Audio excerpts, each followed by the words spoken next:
नमस्कार विद्यार्थी मित्रांनो, टीईटी परीक्षेच्या अनुषंगाने तयारी करत असताना परिसर अभ्यास या घटकांतर्गत येणाऱ्या सामान्य विज्ञान विषयाचा देखील आपल्याला अभ्यास करावा लागतो।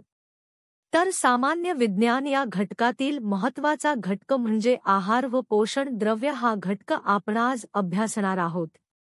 चला तर मग सुरुवात करूया। मित्रांनो, आहारामुळेच आपल्या शरीराला ऊर्जा मिळते। मानवी शरीराची ऊर्जा कॅलरी या एककांमध्ये मोजली जाते। एका प्रौढ व्यक्तीला प्रति दिवसाला 2300 ते 2400 किलो कॅलरीची गरज असते।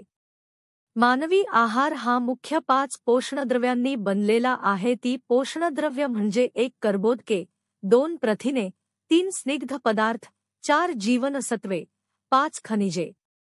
ही मानवी आहाराची 5 मुख्य पोषणद्रव्ये आहेत। कर्बोदके, प्रथिने, स्निग्ध पदार्थ यांना महापोषण द्रव्य म्हणतात। तर जीवनसत्वे व खनिजे यांना आपण सूक्ष्म पोषण द्रव्य म्हणतो। या व्यतिरिक्त शरीराला आणखी 2 घटक महत्त्वाचे असतात, ते म्हणजे पाणी आणि तंतुमय पदार्थ। पाण्यातून शरीराला ऊर्जा मिळत नसली तरी शरीरातील इतर क्रिया सुरळीत पार पडण्यासाठी पाण्याची गरज असते। पण तुम्ही पदार्थातून सुद्धा ऊर्जा मिळत नाही, पण तंतुमय पदार्थ इतर पदार्थांच्या पचनास मदत करतात व आतड्याचे आरोग्य निरोगी ठेवतात। चला तर अभ्यासूया। पहिला घटक कर्बोदके। कर्बोदके यांनाच शर्करा म्हणून ओळखले जाते। उदाहरणार्थ glucose, lactose, maltose, sucrose, ribose, fructose, starch अशा प्रकारच्या शर्करा आहेत। आता पाहूया कर्बोदकांचे कार्य काय असते। शरीराला मुख्यतः ऊर्जेचा पुरवठा करतात। हा ऊर्जेचा प्रमुख स्रोत मानला जातो। 1 ग्रॅम कर्बोदकांमध्ये 4 किलो कॅलरीज असतात। दुसरा घटक आहे प्रथिने।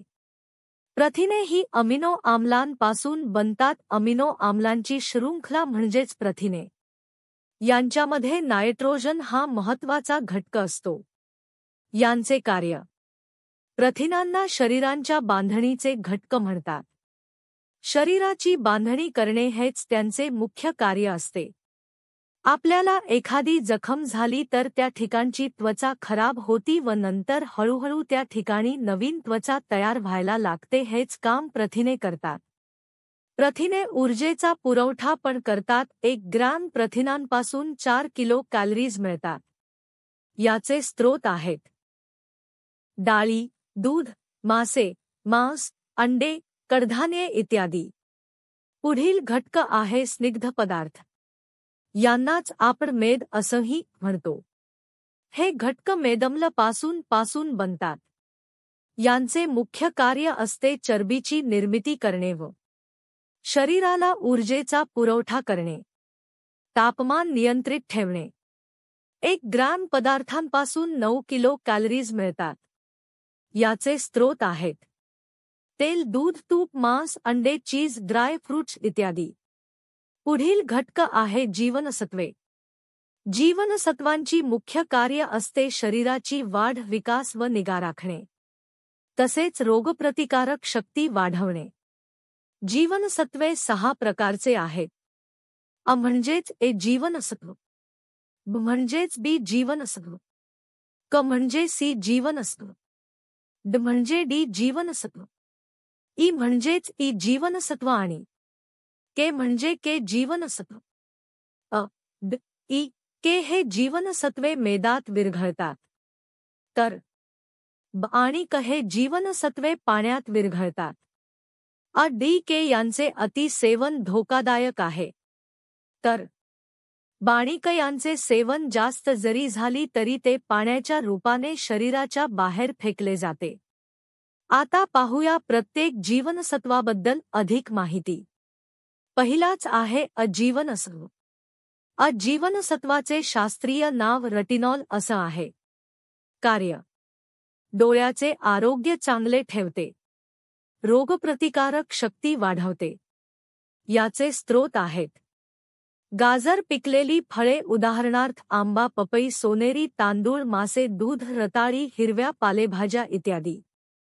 याच्या अभावामुळे रातांधळेपणा हा रोग दिसून येतो.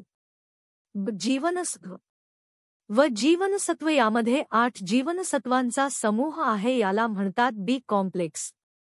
पण आपल्या परीक्षेच्या दृष्टिकोनातून महत्त्वाचे असे फक्त 3च जीवनसत्वे आहेत, ती म्हणजे B1, B7 आणि B12.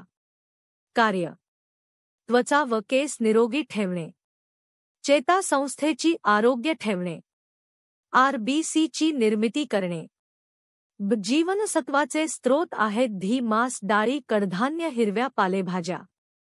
या जीवनसत्वाचा जर अभाव झाला तर कोणते रोग होऊ शकतात ते पाहूया. एक म्हणजे बेरीबेरी हा आजार होतो, दुसरा म्हणजे ॲनिमिया हा आजार होतो आणि सर्वसाधारण त्वचेची रोग सुद्धा याच अभावामुळे होतात. जीवनसत्व याची रासायनिक नाव आहे अस्कॉर्बिक ॲसिड. कार्य: दात व हिरड्या निरोगी ठेवणे, रोगप्रतिकारक शक्ती वाढवणे, रक्त गोठण क्रिया करणे, त्वचेची निगा राखणे. सी जीवनसत्वाचे स्रोत आहेत सर्व लिंबूवर्गीय फळे अर्थात लिंबू, संत्री, मोसंबी, आवळा अशा प्रकारचे. जीवनसत्वाचे अभावामुळेच स्कर्वी हा रोग होतो. जीवनसत्व जीवनसत्वाचा रासायनिक नाव आहे क्सिफेरॉल. कार्य: हाडे व स्नायू यांना मजबूत करणे, रोगप्रतिकारक क्षमता वाढवणे. याचे स्रोत आहेत कोवळे ऊन, दूध, अंडी, मासे, मांस, हिरव्या पालेभाज्या. जीवनसत्वाच्या अभावामुळे मुड्डूस हा रोग लहान मुलांमध्ये तर अस्थिमृदुता हा प्रौढांमध्ये दिसून येतो. जीवनसत्वाचा रासायनिक आहे टोकोफेरोल. जीवनसत्वाची कार्य आहेत प्रजनन संस्थेचे आरोग्य, त्वचा, केस, डोळे यांचे आरोग्य. मित्रांनो, जीवनसत्वालाच ब्युटी विटामिन सुद्धा म्हटल्या जातात. याचे स्रोत आहेत मासे, वनस्पती तेल, मांस, बदाम, जवस, काजू इत्यादी. जीवनसत्वाच्या अभावामुळे वांझपणा हा रोग दिसून येतो. जीवनसत्व मित्रांनो, हे जीवनसत्वाचा कार्य आहे रक्त गोठण क्रिया. आपल्याला एखाद्या वेळेस इजा होते व त्या ठिकाणचा रक्तस्राव थांबवण्यासाठी तिथे रक्त गोठण्याची गरज असते. यामध्ये जीवनसत्वाचा फार जास्त वाटा आहे. याचे स्रोत आहेत दूध, मांस, मासे, हिरव्या पालेभाज्या इत्यादी. या जीवनसत्वाच्या अभावामुळे रक्तस्राव होत राहतो. पुढील घटक आहे खनिजे. मित्रांनो, आपल्या परीक्षेच्या दृष्टिकोनातून 3 खनिजे फार महत्त्वाचे आहेत: लोह, आयोडीन आणि कॅल्शियम. पहिला आहे लोह. लोह हे हिमोग्लोबिनची निर्मिती करते व हिमोग्लोबिन रक्तामध्ये ऑक्सिजन मिक्स करत असतो. याचे स्रोत हिरव्या पालेभाज्या, बाजरी, सफरचंद अशा प्रकारचे असतात. जर शरीरामध्ये लोहाची कमी जाणवली तर याच्या अभावामुळे ॲनिमिया हा रोग दिसून येतो. पुढील आयोडीन. आयोडीन हे थायरॉईड ग्रंथीला थायरॉक्सिन संप्रेरक बनवण्यास मदत करते. याच्या अभावामुळे गलगंड हा आजार दिसून येतो.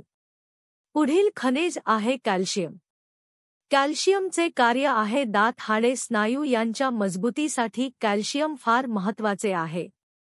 याचे स्रोत आपल्याला दिसून येतात की दूध, अंडी, मांस तसेच हिरव्या पालेभाज्या ह्याच्यामध्ये आपल्याला कॅल्शियम फार जास्त प्रमाणात असते. मित्रांनो, जर आपल्या शरीरात कॅल्शियमची कमतरता भासली तर त्यामुळे हाड ठिसूळ होतात. तर मित्रांनो, आहार आणि पोषण जावे या घटकाची अगदी सविस्तर माहिती आपण परीक्षेच्या दृष्टिकोनातून बघितलेली आहे. अशाच व्हिडिओसाठी लाईक, शेअर आणि सबस्क्राईब करायला विसरू नका. धन्यवाद.